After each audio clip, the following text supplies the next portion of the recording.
and welcome to Sit Down, brought to you by J.A.M, Just African Music. So on the show, we are chit-chatting with known faces, upcoming artists, and creators from all over the motherland, Africa. So we're diving into the highs and lows of the music industry and all the obstacles and challenges creators face every single day. And of course, we have a guest for you today, and we're gonna introduce them in a little bit. But I'm your host, Gabby Mack. I also have alongside Squeaks with me. And if you guys are ready, let's not waste much time and let's jump right into the sit down.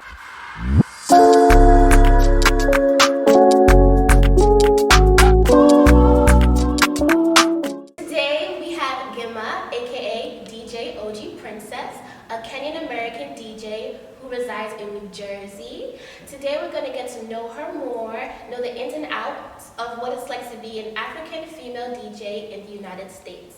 So, Ngima. Good. Thank you so much for having me. How you feeling? I feel good. I feel calm. Okay. I'm You ready. don't want you to feel calm, I want you to feel... Oh, you know, it's loading. The energy is loading. You know, as I talk and you guys are feeding off your energy, so I feel good. Alright, so we want to get to know you more, so tell us about yourself. Sure. Well, my name is Ngima Wambugu, also known as DJOGPRINCESS.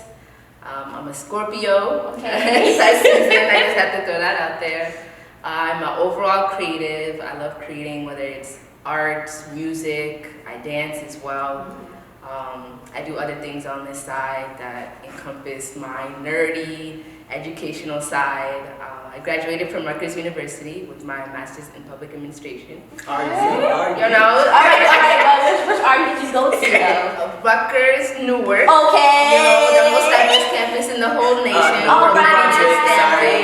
Gotta rap. Honestly, I'm so grateful to gone to Rutgers because it definitely opened up myself. It broke my shell. I used to be really, really shy, but I think the little social butterfly was always within me. So you'll see me in different spaces, whether I'm DJing, whether I'm doing my podcast. I have a podcast called Share Some More Radio Show. I've had it since 2017, and it all started at Rutgers, New Brunswick, not New Brunswick, Newark. And all of a sudden, excuse me, WRNU. WRNU is where a lot of things kind of bloomed for me. So I'll be talking about that much later in my journey to the DJhood. Okay. Yeah.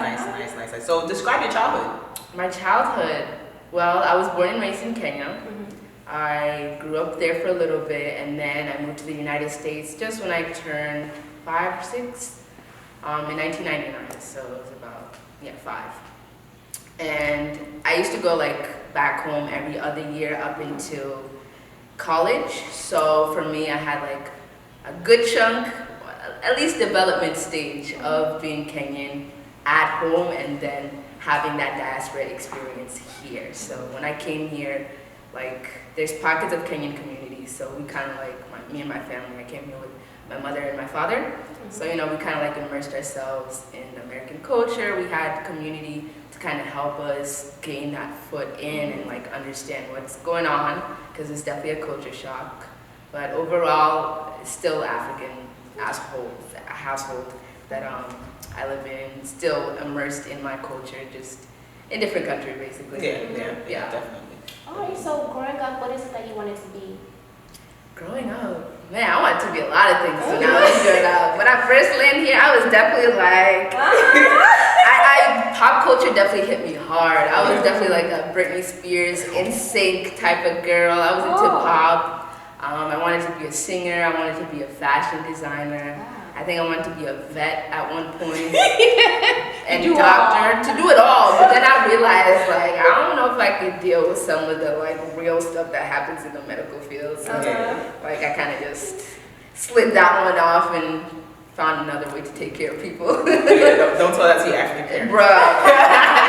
Why are you not a doctor? No, seriously. So it was mostly like I wanted to be creative and also, I guess, caring. Like those are the roles that I wanted to be. So. Okay. So, I mean, you talked a little bit about your childhood and stuff. What point did you feel like you had that epiphany, or like you had that impact? Like, I really want to dive into music and not like the medical field, like you were saying. Yeah. The epiphany. I think it was embedded. I don't even know if there's like there probably is epiphany, but it's definitely embedded growing up in my household, listening to African classics. You know, my mom is a big music lover, so I got introduced to a lot of classics through her. Exploring on my own. Like I said, I was into pop culture, so I kind of like dwelled my way into it. But I believe, if you want to call it epiphany, I've really always loved music, and I literally always used to create playlists for any type of mood, whether it was a birthday, whether it was a weekend. I'm over here playlisting and not thinking, okay, later on I'm gonna DJ, you know, gonna do. I was just like the vibes, I just like music. And I think for me, where it led to me DJing, I remember my first year of grad school. It was during midterms, and like it was pretty rough. And my friend took me to church, and I was in deep prayer, and something within me told me to start a radio show.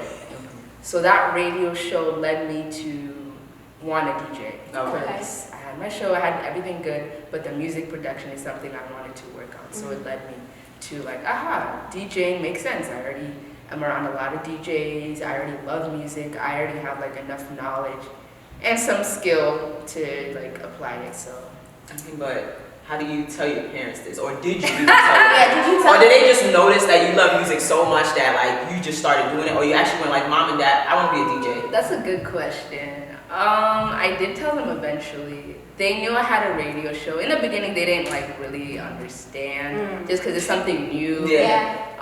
But they're like, okay, you know, I hear you got radio. Oh, this is what you're talking about. It's not that bad. Oh, the music is good. Oh, what's that? You know, sometimes it'd be uncensored, censored sometimes, so they'd listen to when they wanted to. But then when I really started pursuing DJing, it was like 2019.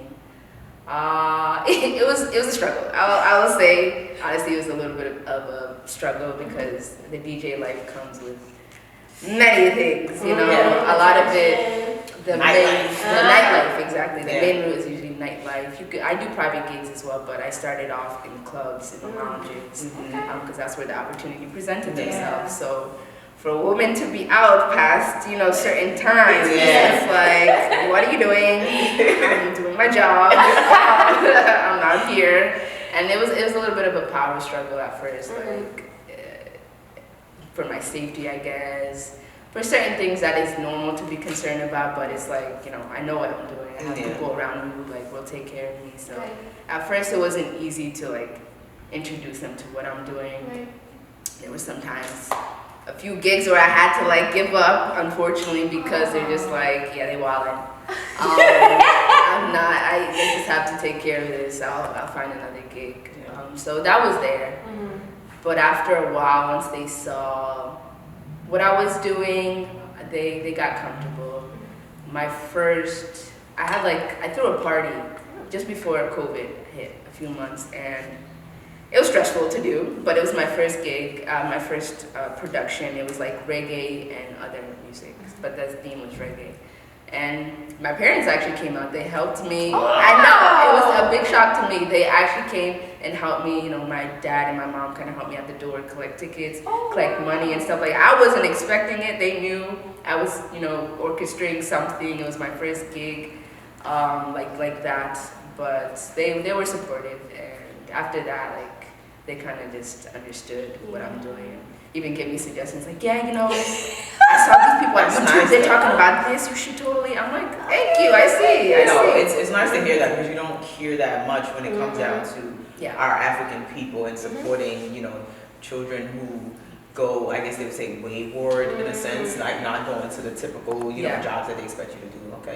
Okay, so we know a little bit about you. Yeah, but you know, I feel like once your parents see that you're so like committed to it, and they see that, it's not that bad, then they'll start sending your video to their WhatsApp aunties. Especially when they see the money is coming. Okay, you're making money.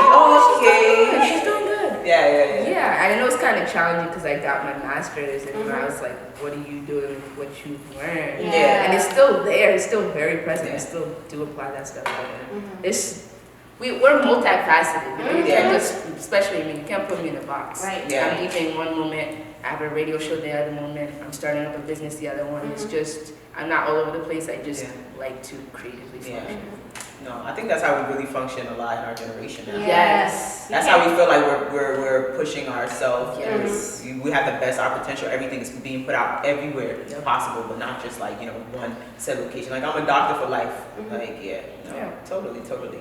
All right, so that's a little bit about your background. Let's dive into the real juicy things. Yeah, The real girl. So juicy things. I want to know. Have you had any experiences where you were looked down upon because you're a female DJ? Oh man, looked down upon. Yeah, or miss like somebody didn't give you the opportunity because Ngima, this Kenyan girl from New Jersey. Maybe it's happened not in front of my face. I've had some shade. I've had some moments where it's like, What you doing?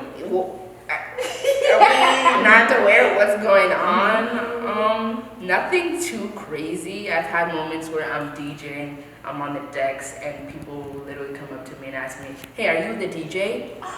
I'm literally You're playing. I'm actually spinning. I'm here doing my thing. People come up to me like, "Oh, are you the DJ?" Like, No, I'm no, I'm just here pressing my. Yeah. You're the assistant. No, you're the assistant. Yeah, Can we call the main DJ? Word.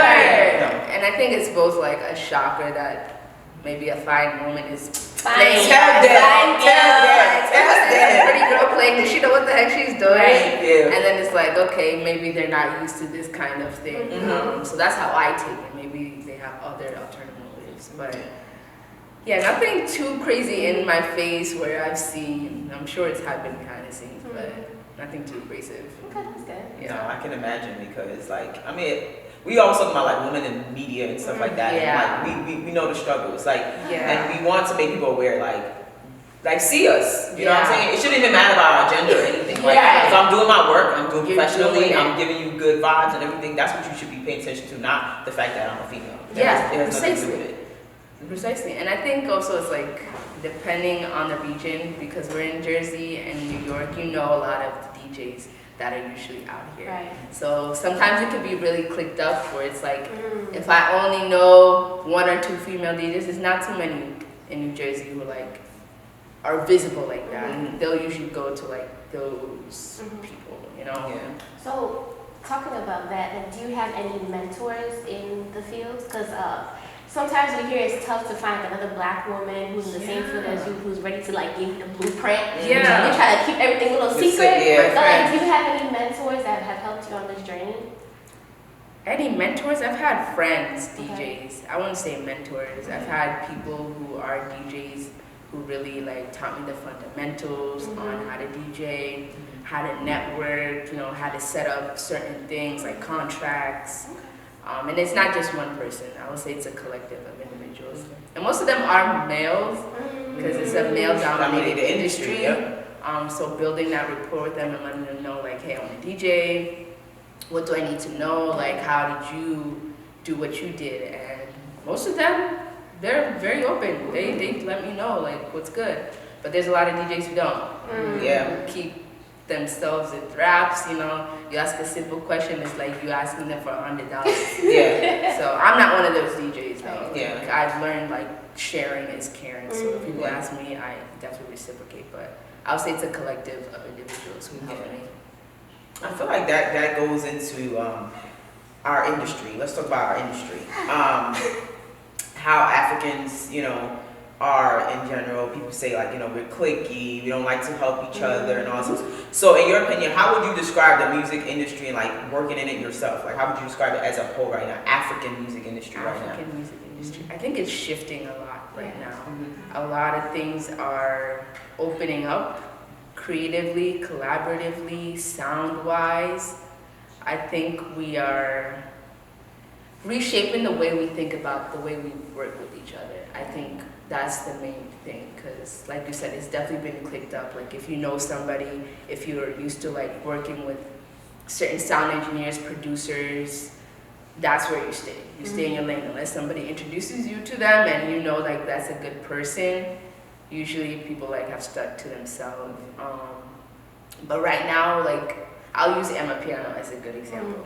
I love Emma Piano. I'm definitely if you want to put me in a box, which I wouldn't recommend that, I would say the house Emma Piano region is something that I promote a lot. But just off that genre, if you look at the continent in itself,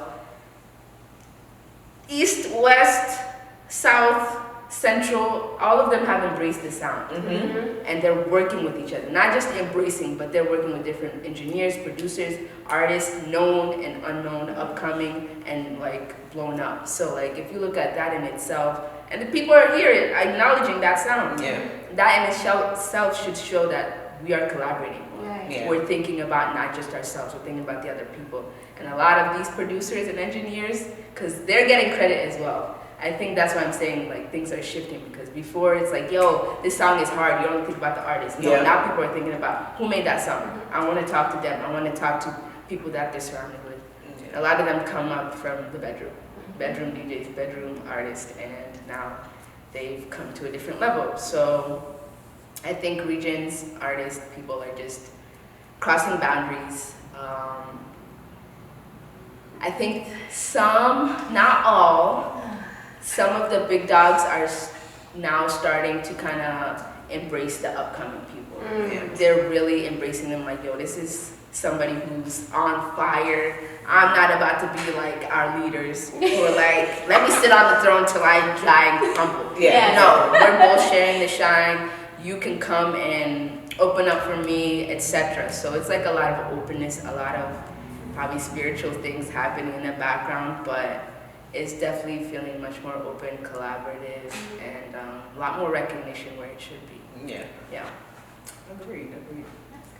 So what like motivates you to keep pushing in this field? Because I know it's not easy, and you have your 9 to 5. So what keeps you going? Man, what keeps me going?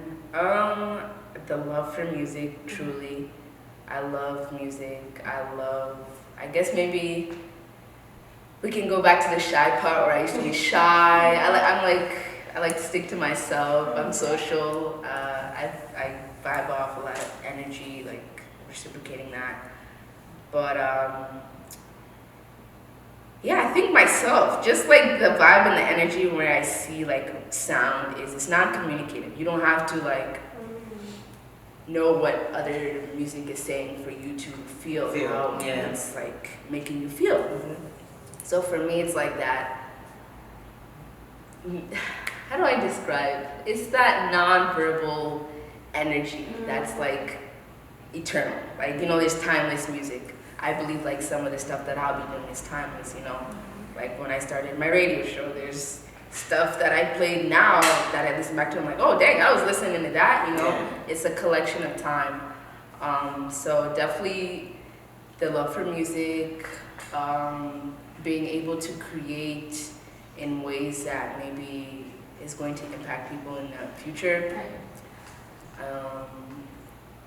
And I think just music and sound is true to like just Africans, period. So I feel that deeply in my DNA. So that's just something I feel like I'm called to like just carry through a space, a gift that I should just dwell into until God says otherwise. Yeah. No, for sure. So, like, how would you describe your level? You know, some people would say like, "Oh, I'm not upcoming because I've been in the game for like 10 years," but maybe a lot of people haven't heard you play. So, like, to someone else, you're still upcoming. So, how would you describe the level that you are at, and then how do you see yourself, like, maybe in the next 2 to 5 years, like? Do you see yourself getting to a specific level to play with specific people, or like, you know, do your own thing? Because, you know, a lot of DJs now are turning into artists themselves. Right? Like, I mean, they're not necessarily saying something on the track, but they're producing music and putting artists on it. So it's still their song. So they're artists as well. So how would you, you know? That's a good question. I guess I would say I'm up and coming still. I've been DJing for 2.5 years, about to be 3 years. So I mean, it's a toughy one. I've never been asked that question. I definitely would categorize myself as up and coming. I've only been in the game for a few years, and I will continue to be here. 2-3 years from now, I can see myself producing, being more international, not just in New Jersey, maybe global baby. Big. I'll be there in Texas. South Africa is definitely a spot that I want to go to back home as well as Kenya. So I do see myself in those spaces, working with people, because I do communicate with artists outside of New Jersey and stuff like that. So probably working with them, the connections that I built outside of my immediate environment. So yeah, I think by then I'll have like immersed myself in that collaborative space where I'm DJing for up and coming artists, quote unquote. But these artists are, I wish they were not up and coming, the title itself, because people pin them as an undone. These people have just as good sound as any artist that you know. So that's where I see myself in that space, and definitely elevating my radio show, because that comes with my DJ. Yeah. Talk a little bit about Share Some More. What is it about? Yeah, so Share Some More, like I told you, background of how it happened.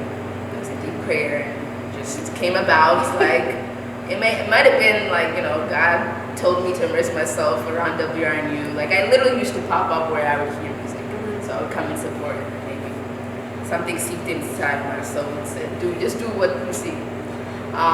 So originally I just wanted to focus on, I don't know, religion, Christianity, because that's where I was in the space, but I'm like, that doesn't seem fitting just for me, because I'm very spiritual, not religious. But then I thought about, how am I going to connect to like other people? It's not just going to be people from North. Yeah.